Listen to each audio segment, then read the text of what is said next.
So question number 1, the number of idempotent and nilpotent elements in Z4.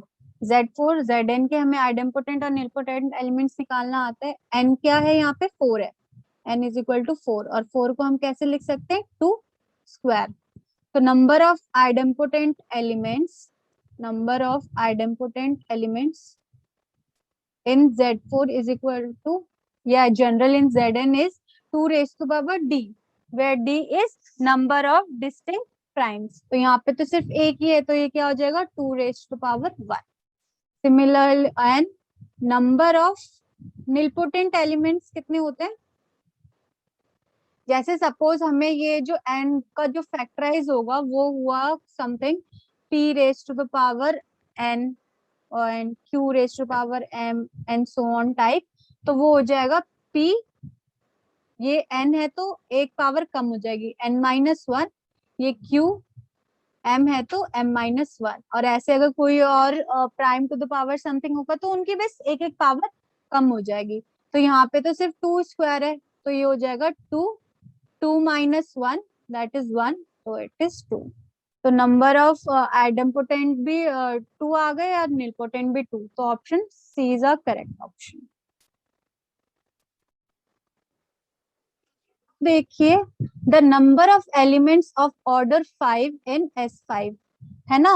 S5 में 5 order के elements निकालने हैं, तो S5 में मतलब 5 एलिमेंट्स से बनेंगे, तो एलसीएम हमारा क्या आना चाहिए 5 आना चाहिए और सम भी 5 आना चाहिए. ऐसा तो कब पॉसिबल है, सिर्फ 5 साइकिल में, जब हमारे पास 5 साइकिल होगी A B C D E, सिर्फ तब भी पॉसिबल है. तो number of 5 cycles in S5 कितनी होंगी, 5 साइकिल से n factorial, that is 5 factorial upon 5 to the power, 5 cycle 1 है, 1 into 1 factorial, that is 4 factorial, which is 24. So C is a correct option. So question number 3, let m and n be co-prime natural numbers. These are co-prime natural numbers. Then the kernel of the ring homomorphism phi z to z m cross n defined by phi x is equal to x bar comma x bar. और ये जो y coordinate वाला x बार है ये denote कर रहा है reduced under mod m, और ये y एक्सिस वाला डिनोट कर रहा है रिड्यूस्ड अंडर मॉड n. ठीक है, तो हमें कर्नल निकालना है. अब देखो कर्नल की प्रॉपर्टी क्या होती है कि वो हमारी यहाँ की आइडेंटिटी पर ही मैप करती है ना. g डैश, अगर g टू g डैश है तो g की आइडेंटिटी को मैप करती है g डैश की आइडेंटिटी पे, देन इट्स कर्नल, है ना. तो इसमें हमारे पास 0 0 कब आएगा जी डैश के अंदर, जी डैश में हमारे में जब यहाँ पर m समथिंग आएगा mx और यहाँ पे ny, है ना, क्योंकि zm क्रॉस zn है, तो ये जब m का मल्टीपल होगा तब ये 0 देगा, और ये भी रिड्यूस होके ny है तो ये भी रिड्यूस होके तब 0 देगा. तो हमारे पास अगर m n z होगा तभी, अगर दोनों में ही होना चाहिए ना, इधर भी 0 होना चाहिए इधर भी 0 होना चाहिए, तो तभी हमारे पास वो कर्नल होमोमॉर्फिज्म बनेगा, मतलब कर्नल बनेगा इस होमोमॉर्फिज्म का. ठीक है, तो हमारे पास इन दोनों का, ये दोनों कोप्राइम है ना, तो इन दोनों का प्रोडक्ट ही चाहिए हमें एलसीएम, तो ये हो जाएगा B part M N Z. तब हमारे पास कर्नल इसकी आइडेंटिटी पे मैप करेगी तो वो हमारी कर्नल पे बिलोंग कर जाएगा, इसलिए. ठीक है, अब देखते हैं question 4. The number of elements of order 10 in Z30. Zn में ऑर्डर, किसी भी ऑर्डर का साइक्लिक है ना Zn, तो उसमें किसी भी ऑर्डर का एलिमेंट निकालने के लिए क्या होता है फाई डी. अगर हमें डी कोई जैसे डी इधर क्या है 10 ऑर्डर का निकालना है, तो डी हमारे पास 10 है, तो हम करेंगे इस क्वेश्चन में फाई 10, है ना. वो हो जाएगा हमारे पास 2 into 5, 1 minus half and 1 minus 1 by 5, that is 1 into 4 is equal to 4, so option C. Now 5 question, if n is the order of element A, ठीक है।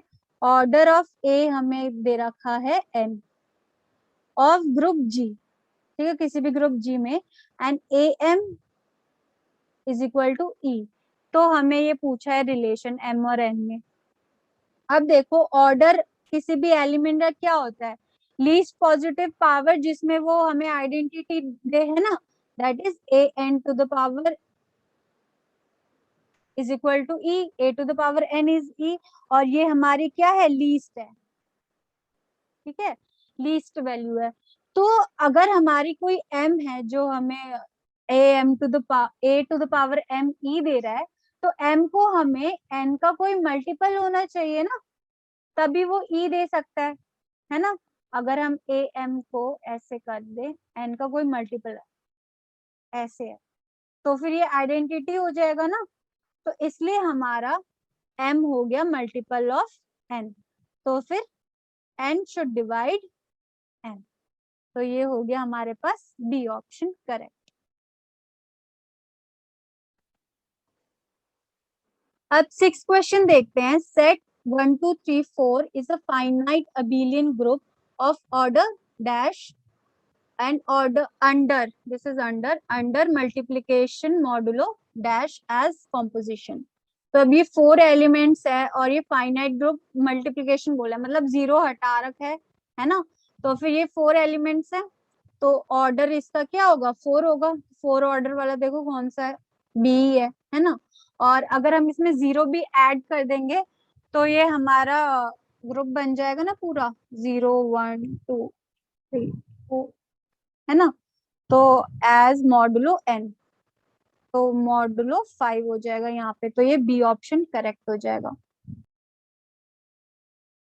Question 7. If P is a prime number and G is non-abelian group of order P cube, then the center of G has how many elements? ठीक है, ये पूछा है।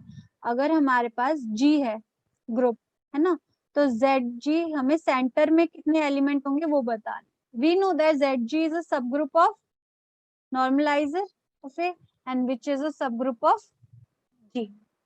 तो इन सब के ऑर्डर, ZG का ऑर्डर इन दोनों के ऑर्डर को डिवाइड करना चाहिए क्योंकि सब ग्रुप है, NA का ऑर्डर G के ऑर्डर को डिवाइड करना चाहिए क्योंकि वो सब ग्रुप है, ठीक है। तो हमें G का ऑर्डर दे रखा है P क्यूब। अब नॉन एबिलियन है तो इनकी इनकी वैल्यू P क्यूब तो हो नहीं सकती क्योंकि नॉन एबिलियन ग्रुप है, तो एग्जैक्टली P क्यूब वाला तो कैंसिल हो गया। अब NA की क्या पॉसिबल हो सकती है, या जो P क्यूब को डिवाइड करे या तो P होगी या तो P स्क्वायर होगी, है ना। तो ZG की भी हमेशा क्या होगी, या तो 1 होगी तो P होगी, तो 1 तो हो नहीं सकती क्योंकि वो फिर आइडेंटिटी बन जाएगी।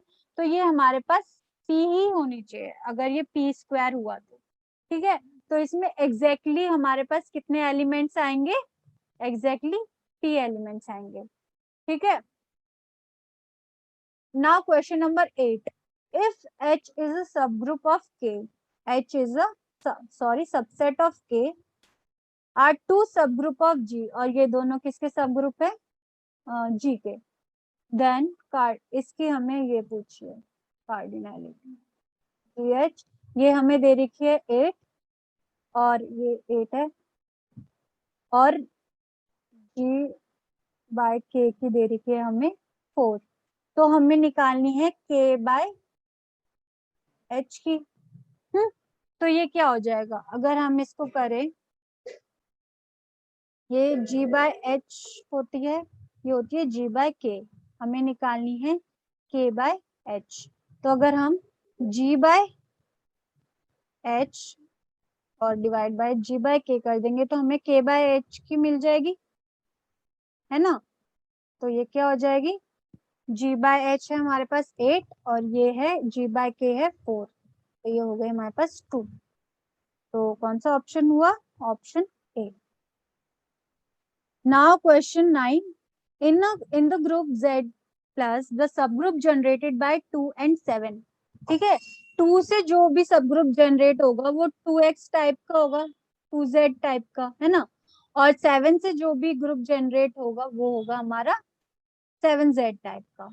तो अब हमें इन दोनों के से चाहिए, है ना, दो एंड एंड दे रखा है ना, मतलब इन दोनों का इंटरसेक्शन चाहिए, तो वो इंटरसेक्शन क्या होगा हमारे पास, इन दोनों का, दोनों के मल्टीपल्स आने चाहिए, 2 के भी आने चाहिए और 7 के भी आने चाहिए, तो वो क्या हो जाएगा 14z। 14z में हमारे क्या आ रहे हैं, 2 into 7 टाइप है ना, 2 के भी आ रहे हैं और z के भी आ रहे हैं, तो एंड है तो हमें आ जाएगा 14z। डी इसका करेक्ट है। Now question number 10, let G be a group of order 30। 10th question, order of G is 30. A and B be a normal subgroup of order 2 and let me check the question. So I check this question and सूत्रों के हवाले से खबर आई है कि ये question उनके पास completely नहीं है, so we have to leave this question and move ahead. ये बढ़ते हैं अब क्वेश्चन नंबर 11 पे। The number of unit elements in the ring Z15 under +15 and into multiplication modulo 15 and addition modulo 15 are the number of units in Z n कितने होते हैं 5n, ठीक है, तो 5 of 15, 3 into 5, 1 minus 1 by 3 and 1 minus 1 by 5, this 2 into 8, तो correct है, answer है A option. 12th question, let A and B be two ideals of a ring R then, ये ऑप्शन दे रखे हैं। अब देखो इन ऑप्शंस में देखो, ए कभी भी set, A is a subset of A intersection B, ये नेसेसरी तो नहीं है क्योंकि ए हमारा ए इंटरसेक्शन बी हमारा सबसेट होता है ए का, है ना, तो ये वाला तो हम डिस्कार्ड कर देंगे इससे। ऐसे सिमिलरली हम यहाँ पे भी दे रखा है A subset of A intersection B, तो ये बी भी हम डिस्कार्ड कर देंगे। सी में A intersection B subset of A है, ये ठीक है, ये ठीक है, ठीक है। अब देखो इसमें दे रखा है A subset of A plus B, A subset of A plus B, ये हमारा ट्रू होता है instead of this A plus B subset of A, ठीक है, तो इससे हमारा डी भी डिस्कार्ड हो जाएगा और फिर हमारा करेक्ट क्या हो जाएगा सी। Which of question 13, which of the following is true for the rings Z plus dot and E plus dot? E क्या है, even integers का group, set of even integers. तो हमसे पूछा कि दोनों आइसोमॉर्फिक है क्या नहीं, तो अब हमारे पास अगर ग्रुप की बात होती तो Z हमारा आइसोमॉर्फिक है E का, है ना, ग्रुप के टर्म्स में, बट अगर हम रिंग के टर्म्स में देखें तो रिंग के टर्म्स में ये दोनों आइसोमॉर्फिक नहीं है, ठीक है, इन टर्म्स ऑफ रिंग। क्यों, क्योंकि हमारे पास Z के पास तो यूनिटी है 1, बट ये जो इंटीजर्स वाले हैं इसमें 2x टाइप के आएंगे, इसमें हमारे पास यूनिटी नहीं होगी, है ना, तो फिर ये हमारे दोनों आइसोमॉर्फिक नहीं होंगे। तो फर्स्ट ये वाले तो कैंसिल हो जाएंगे, आइसोमॉर्फिक ए कैंसिल हो गया एंड सी कैंसिल हो गया। अब हमारे पास दे रखा है बी, बी है नॉट आइसोमॉर्फिक और बोथ आर विद यूनिटी, ये भी कैंसिल हो गया क्योंकि ई के पास तो यूनिटी है ही नहीं, तो डी हमारा करेक्ट होगा। इसमें दे रखा है both are without zero divisors, ये ट्रू है कि दोनों के पास जीरो डिवाइसेस नहीं होते। Now question number 14. Let R be a ring with unity. Question number 14. Let R be a ring with unity under usual addition and multiplication.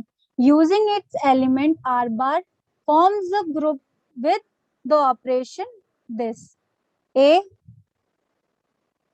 operation B is equal to, ये question incomplete है, यहाँ पे plus B भी आएगा, ठीक है, तो A plus B plus 1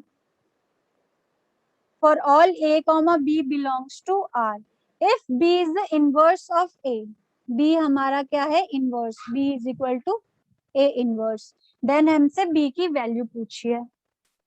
ठीक है, वी नो दैट अगर हम ए प्लस ए, ये जो भी साइन है इनवर्स, ए इनवर्स करेंगे इसका कॉम्पोजिशन, तो ये आइडेंटिटी आना चाहिए। ठीक है, तो A B is should come identity. अब हमें आइडेंटिटी की वैल्यू निकालनी है कि इस क्वेश्चन के लिए हमारे पास आइडेंटिटी क्या होगी। तो देखते हैं, वी नो दैट ए, हम उसको आइडेंटिटी के साथ ऑपरेट करेंगे तो हमारे पास ए इटसेल्फ आएगा, और ये क्या हो जाएगा इस फॉर्मूला से, a plus 1 plus identity is equal to a. This implies a से cancel, e is equal to -1. Identity आ गई, अब इधर पुट कर दो, ये क्या हो गया a plus b plus 1 is equal to identity, and identity क्या है हमारे पास -1, तो हमारे पास b क्या हो गया -2 -a। ये कौन सा ऑप्शन है, ये भी 2 है तो ये ऑप्शन हो गया B, B is our correct option. Minus sign common ले लेंगे। Okay, now question number 15। 15 को देखो, ये हमारे पास एफ मैपिंग है from Z to Z such that F X is equal to 2x। ठीक है, इवन नंबर्स। देन पूछा है ग्रुप होमोमॉर्फिज्म, रिंग होमोमॉर्फिज्म।